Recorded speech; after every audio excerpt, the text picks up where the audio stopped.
the most important thing for us as Exmoor National Park is that we have a place that is really open to nature, really a place where nature thrives. But this part of Exmoor in particular has a sense of wildness, remoteness, tranquility about it that you struggle to find in southern England now. And that sort of feeling of the place sort of goes hand in hand with the wildlife we have here. And I think the most amazing wildlife for me still, and I've worked on Exmoor for a long time now, is to hear the sound of red deer and to see them in large numbers.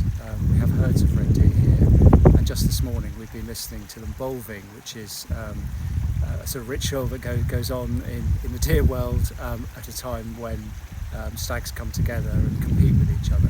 But of course that's the iconic species, and if you look lower in some of the grasslands here, we've got incredible wildflowers, and we hope to build on that through our Sow the Seeds project. The other thing we would love to see here is more trees in this landscape, and they will bring their own biodiversity. One of the things that's really true in England is there's not enough space for everything that people want to do.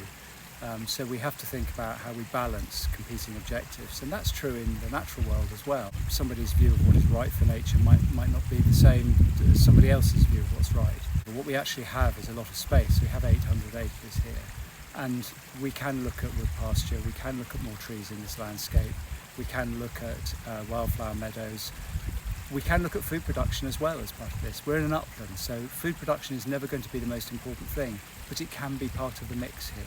So for us, it's a real challenge, and there's no mistake to that, but for us the balance of competing objectives is really important here, and to show people that you can do that, you can have your cake and eat it here with careful planning.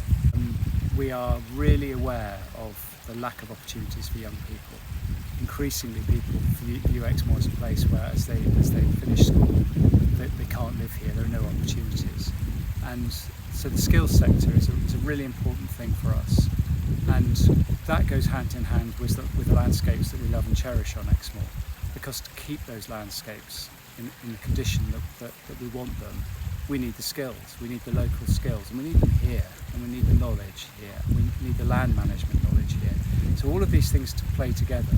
So for us, we've gone out to the National Lottery Heritage Fund, and we've asked them for funding, and it is about nature, it is about heritage, it is about opening this landscape up to people, but it's also fundamentally about skills, because we believe without giving young people opportunities, wanting whatever you want for this landscape is unsustainable. We need those skills here.